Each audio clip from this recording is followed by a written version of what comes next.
lawsuit against JCPenney and with photographs showing bruises all over her body.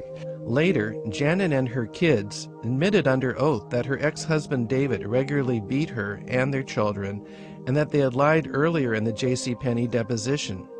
Apparently, the Arvizos were practiced in using lawyers and their children's lies for financial gain before they met Michael Jackson. Janet Arvizo felt they deserved the special treatment they got at Neverland because of their disadvantaged background. Here's another clip from the rebuttal video, which was an aborted effort to support Michael. Where were they when I couldn't feed my children, when I had to share a box of cereal? Where were they when my children and I would weep? Where were they when my children and I were lonely? Where were they when I didn't have enough money to pay for my bus fare, to get my son to the doctors? Where were they when I had to walk about 3 hours to get to the doctors for my children? And now, all of a sudden, they're caring and concerned because Michael Jackson is involved, the very same man who cares about me and my 3 kids, to make sure that their past is erased and that all they can count is a future full of happiness, joy, and safety. Where are those people when I needed him, when I needed them? And now, Michael is there for us, there for all 3 of them. Every time she would bring up something like that or snap her fingers, she would look at me or the female Hispanic juror that was on there, and then she would say, "You know how our culture is." Well, I'm thinking, no, that's not how our culture is, you know, so you're way off base, sweetheart.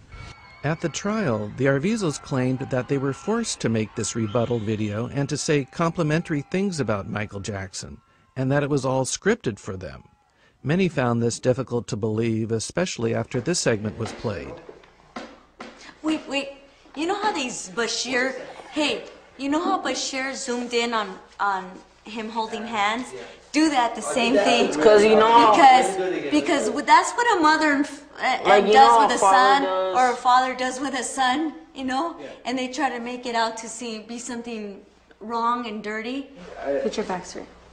The hand holding thing. Okay. How did that make you feel? Oh, we're on camera? Yeah. Oh. We are? Yeah, I was just rolling. Oh, God! This is the outtakes of the outtakes. After viewing it several times, we felt this isn't scripted. Well, you know, the jury saw that tape, I believe, 5 times.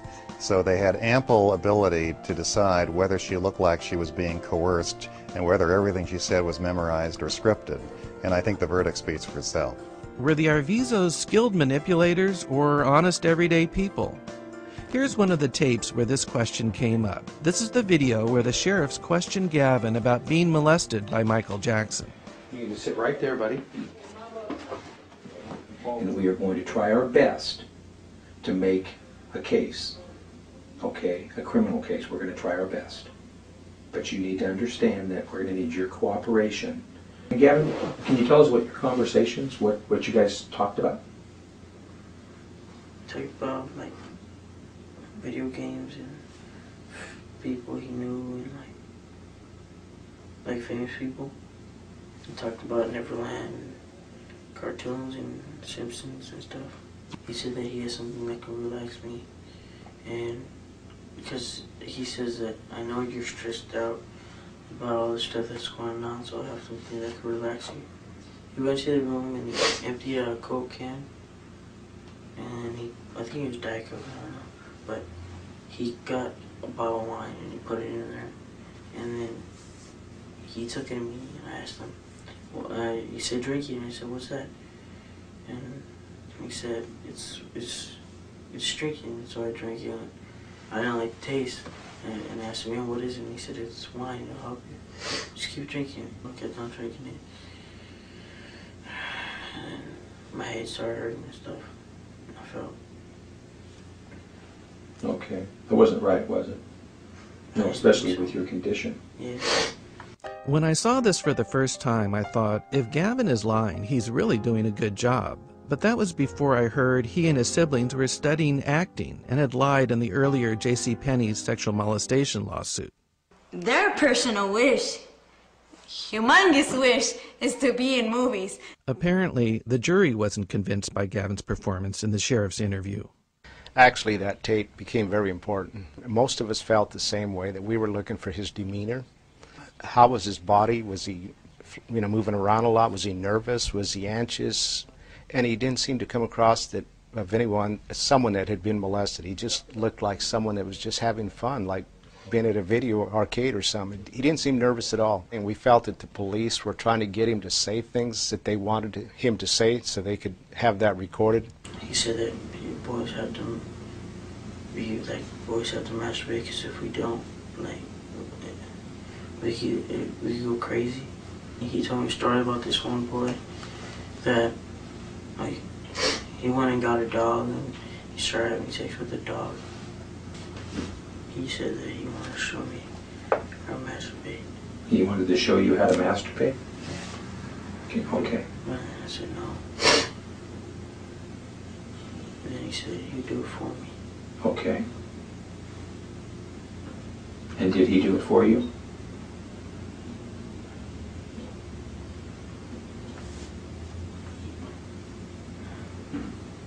Go ahead, Kevin, it's fine. He put his hand in my pants. Did he put it on the outside? Inside. Inside? And what did he do next? He started masturbating me. Okay. Then I told him I didn't want to do that. Did he stop? I told him not. He kept on doing it. I told him he kept on saying that he wants to teach me, and I told him no. And what, did he finally stop? Yeah, after like a long time. Did you, do you know what ejaculation is? You know what that means? I have no idea, but I don't really know. Did any white stuff come out that you remember? I don't know. You want something to drink? You're doing a very good job. Let me get you something to drink, okay, buddy? Where are those drinks at? Trial witnesses testified that they found Gavin and his brother masturbating to porno when Michael wasn't on the premises. Also, records show that earlier, Gavin said that his grandmother told him the story that if you don't masturbate, you go crazy. But with the sheriffs, he seemed to substitute Michael for the author of the story.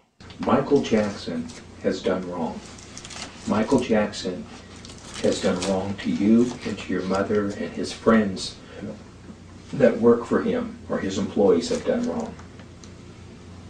After you've been through hell. Exactly. And for him to be giving you alcohol, also knowing your condition. Did Michael Jackson know your condition? And did he know that he wasn't supposed to give you alcohol? Okay. Excellent job. At the trial, it came out that the Arvizos were badgering a number of celebrities for money and attention. Chris Tucker had interacted with this family on numerous occasions. He felt they took him for a ride. I remember him telling me when I first met him that he was told this child had cancer. He wanted to help them out. He invited them to the set in Las Vegas of Rush Hour 1. He thought they would spend a day, and they ended up spending, I think it was 10 days or 2 weeks, and billing him for the entire amount. And he went to Michael Jackson in Florida and said, "Be careful, something's wrong." Got a bad feeling about this. I think we should just beat it. Just stop worrying and just follow me. Now, Jay Leno was interviewed by the Santa Barbara Sheriff's Department and secretly recorded by the sheriffs. He didn't know he was being recorded. And he told them words to the effect that this family had contacted him, that the 13-year-old accuser had tried repeatedly to get through to him, and that finally he had a conversation with him. He said that the 13-year-old sounded, overly rehearsed, sounded scripted. There seemed to be a woman in the background, directing what he said. And he got a bad feeling about what this young man was saying to him. And he thought they wanted money, although they didn't actually ask for it. And after that conversation, he told the staff not to let them put any calls through to him again, that he didn't have a good feeling about. We thought, here's another one. They're trying to lure him in and suck him in like they did Michael Jackson. Michael Jackson's childlike innocence allowed the family the full use of Neverland, even when he was out of town, as he did with other families in need. They had access to all parts of the property.